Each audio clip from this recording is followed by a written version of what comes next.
Good morning students. आज हम लोग बॉडी टैग के आगे और जो भी एट्रीब्यूट है उसका वो हम देखेंगे। तो लास्ट क्लास में हम लोग देखे थे बॉडी टैग, और बॉडी टैग का अलग अलग एट्रीब्यूट देख रहे थे। मतलब अभी जो आप लोग को हम पहले w3school.com पे जो भी बताए वो प्रैक्टिकल पार्ट था, लेकिन आपको एग्ज़ाम में तो प्रैक्टिकल बहुत कम ही आएगा या शायद ना ही आए, ज़्यादा क्या आएगा, थ्योरेटिकल आएगा। तो हमें नॉलेज तो मतलब लेना ही है, प्रैक्टिकल तो सीखना ही है, साथ में एग्ज़ाम के पॉइंट व्यू से भी हमें देखते चलना है। तो ये बॉडी टैग हम देख रहे थे और इसका अलग अलग एट्रीब्यूट देख रहे थे। तो ये सारा हम देख चुके थे। ये बॉडी टैग था, इसका बैकग्राउंड एट्रीब्यूट था जिससे हम बैकग्राउंड का ग्राफिक्स, बैकग्राउंड में जो भी इमेज वगैरह है वो चेंज करते हैं।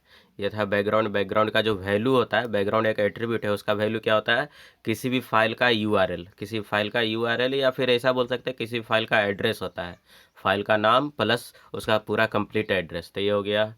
और उसके अलावा और क्या था, बैकग्राउंड का कलर। बैकग्राउंड का कलर, आप अगर मान लिया बैकग्राउंड में कुछ इमेज नहीं लगाना चाहते, कुछ कलर ही देना चाहते हैं, तो यहाँ पे बैकग्राउंड कलर जिसका होता है शॉर्ट में बीजी कलर हम लोग लिखते हैं। क्या लिखते हैं, बीजी कलर। टेक्स्ट कलर के लिए क्या देते हैं, टेक्स्ट। और लिंक, जो भी आप हाइपर लिंक वगैरह अपने बॉडी में क्रिएट करते हैं, उसका लिंक, अगर उसके लिंक के कलर को चेंज करना है तो उसके लिए लिंक होता है। और फिर लिंक में भी अलग अलग टाइप का हो जाता है। लिंक होता है, वी लिंक होता है और ए लिंक होता है। मतलब लिंक भी तीन तरह का होता है, लिंक, वी लिंक और ए लिंक। वी लिंक क्या होता है, विजिटेड लिंक, और ए लिंक क्या होता है, एक्टिव लिंक। तो ऐसे हम पहले बता चुके हैं, इसलिए केवल एक बार हम, क्योंकि पूरे हम 3-4 दिन के बाद ये क्लास हमारा चल रहा है, तो एक बार क्विक रिवीजन हम केवल कर रहे हैं। ये बार बार कैमरा को हमको इसीलिए हम कैमरा ऑफ रखते हैं, ठीक है ना। तो इसको मैं करूँ किधर, चलिए ठीक है। तो ये हमारा लास्ट में यही देखे थे, लास्ट टाइम जो हमारा था वही देख रहे थे। बैकग्राउंड क्या देख रहे थे, बीजी कलर। तो ठीक है, यहाँ पे बीजी कलर क्या लिया गया है, BG colour equal to teal है कुछ। BG colour equal to T L, teal, एक टेल कोई कलर होता होगा। और text equal to magenta, link equal to yellow, V link equal to lime, और A link equal to red. तो ये सारा हमारा था एग्जाम्पल। आप देख रहे हैं इसके अकॉर्डिंग ये हमारा क्या कर रहा है, वर्क कर रहा है। आप चाहे तो ये सारा चीज़ आप w3school.com पे चेक कर सकते हैं। ये सारा चीज़ w3school, खाली आपको वहाँ पर w3school.com पे ये नहीं आएगा, क्या बोलते हैं, बैकग्राउंड। बैकग्राउंड नहीं आया क्योंकि वहाँ पे इमेज आप कैसे लगा सकते हैं, लेकिन बाकी बीजी कलर वगैरह, मतलब बैकग्राउंड का colour, text colour, link colour, ये सब आप चेक कर सकते हैं। तो हम आज इससे आगे का देखते हैं। तो ये चलिए ठीक है, कैमरा ऑफ कर दे, बहुत हो गया, और ब्राइटनेस भी थोड़ा बढ़ा ही ले। तो ठीक है, ये हमारा है, क्या है यहाँ पर बोल रहा है, the 6 digit number.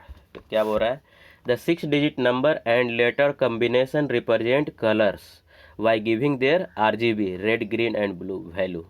The 6 digit are actually 3 2 digit number. देखिए क्या इतना ज़्यादा मतलब थियोरी में नहीं जाना हम लोग को। हर कलर का क्या होता है, हेक्सा डेसिमल, या हेक्सा में क्या होता है, उसका कोड होता है, हेक्सा डेसिमल वैल्यू होता है हर नंबर का। ये देख रहे हैं ना यहाँ पर, जैसे जितना भी कलर है हर कलर का हेक्साडेसिमल कोड है।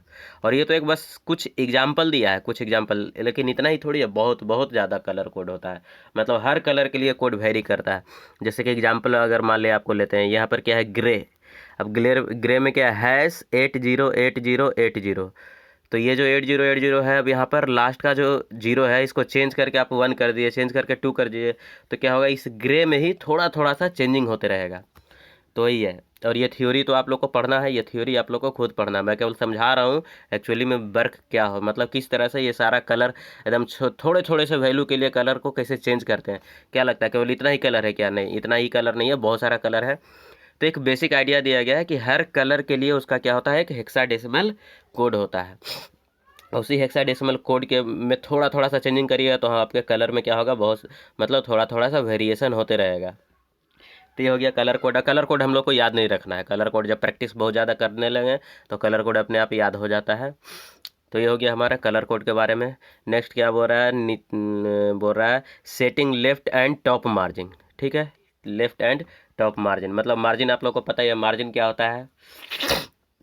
मार्जिन का डिफिनीशन अगर आप सीधा समझें तो margin is a blank space between our content and page as.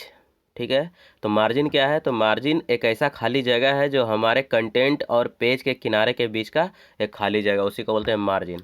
तो टॉप मार्जिन अगर बोलेंगे तो मान लिया चलिए देखिए हमारा पेज का साइज मानते हैं ये है, ठीक है, और कहाँ चला गया, ठीक है, ये हमारे पेज का साइज है इतना, और हमारा कंटेंट मान लिया इतना में ही आ रहा है,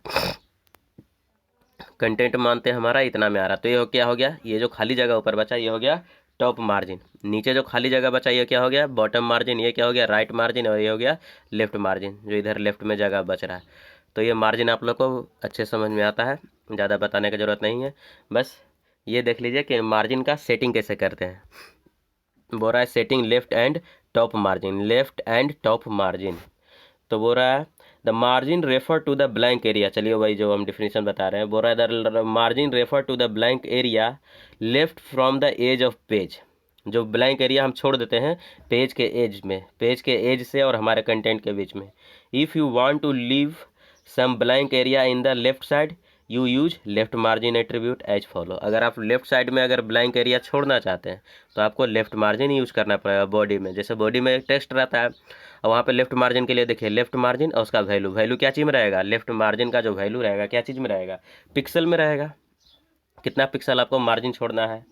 same the value is number of pixel. यहाँ जो नंबर मतलब वैल्यू ये यहाँ पे आएगा, ये वैल्यू किस में आएगा? पिक्सल में आएगा। वही बोल रहा है the value is the number of pixel, जैसे 72 pixel make an inch to be left blank, left blank. अगर मान लें 1 इंच अगर आपको अपने स्क्रीन में 1 इंच का मार्जिन छोड़ना है तो आपको कितना पिक्सल लेंगे, मतलब उसका वैल्यू कितना देंगे? 1 नहीं देना है क्योंकि वो इंच में नहीं लेता, वो पिक्सल में लेता है। और 72 पिक्सल अगर होगा तो वो 1 इंच के बराबर होगा। अगर आपको चाहते हैं कि आप स्क्रीन पे 1 इंच का स्पेस छोड़ें, 1 इंच का मार्जिन छोड़े, तो आपको कितना लेना है? 72। उसका वैल्यू कितना लेना है? 72।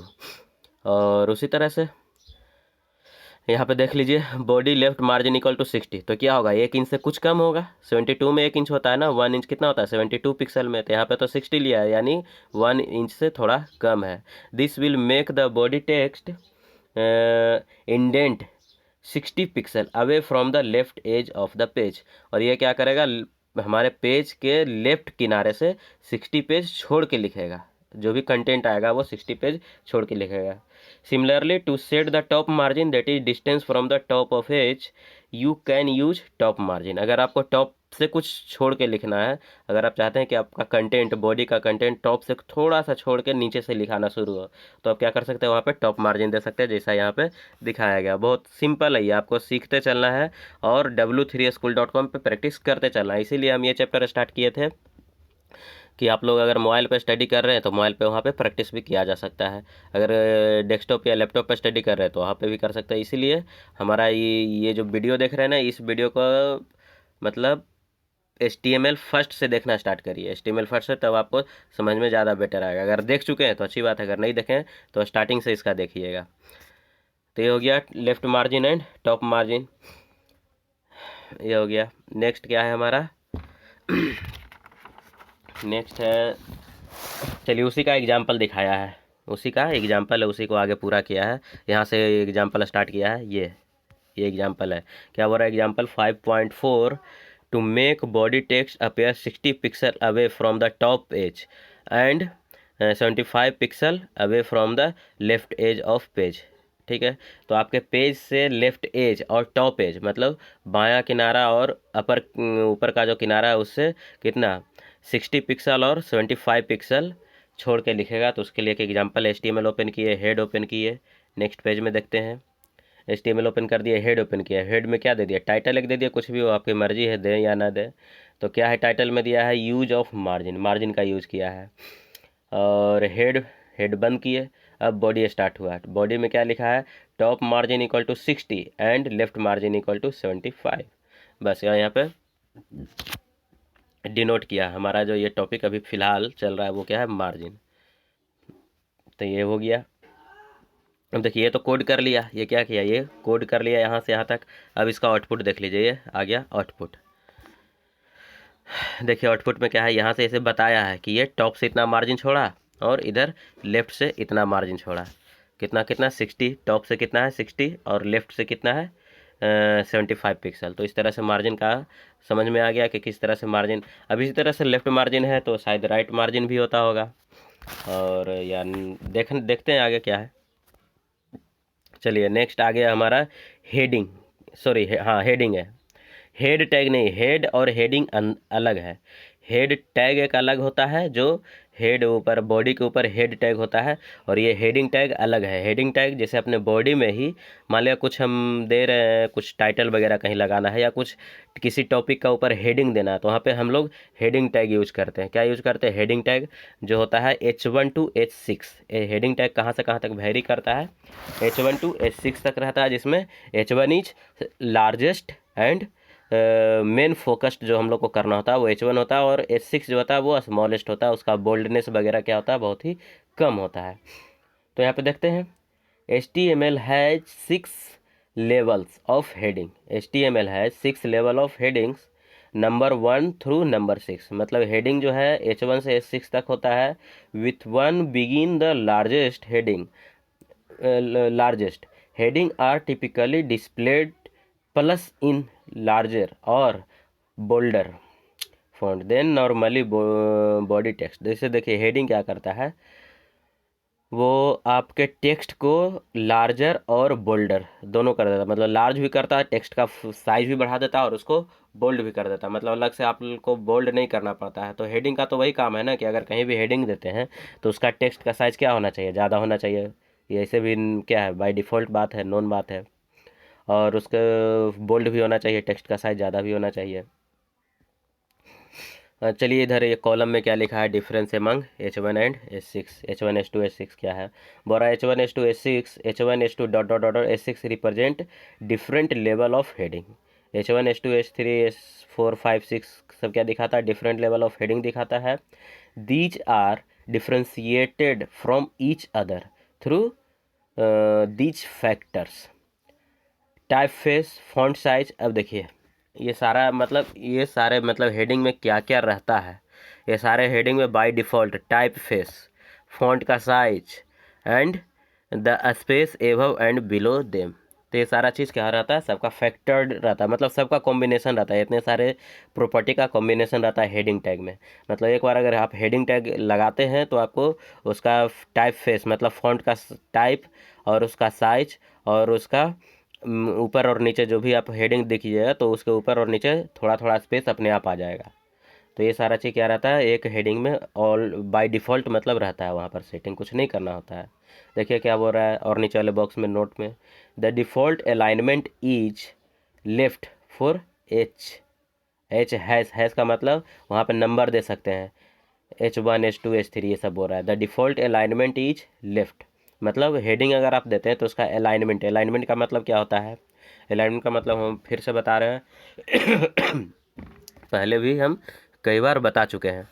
तो अलाइनमेंट या तो लेफ्ट अलाइनमेंट रहता है, या तो राइट अलाइनमेंट रहता है, या तो सेंटर अलाइनमेंट रहता है। अगर लेफ्ट अलाइनमेंट कुछ भी है तो वो लेफ्ट से लिखाना स्टार्ट होगा।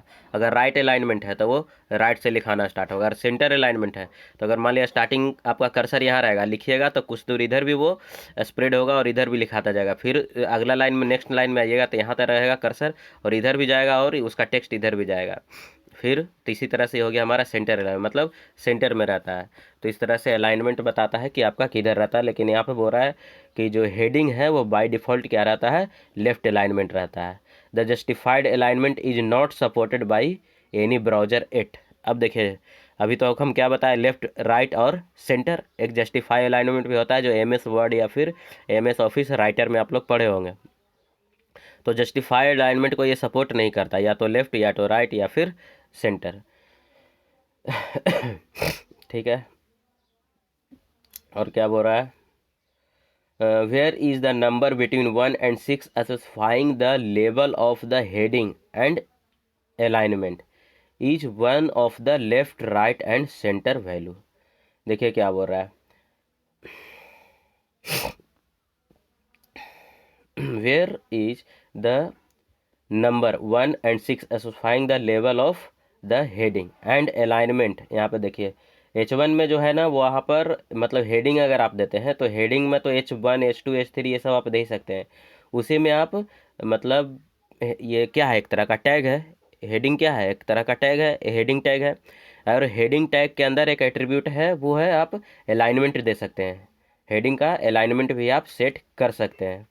तो हेडिंग का अलाइनमेंट आप लेफ्ट राइट और सेंटर इतना आप चेंजिंग कर सकते हैं। तो वही बोल रहा है, where where is the number between 1 and 6 specifying the level of the heading and alignment is 1 the left, right and center value depending upon the value heading in according alignment, that is align equal to right is given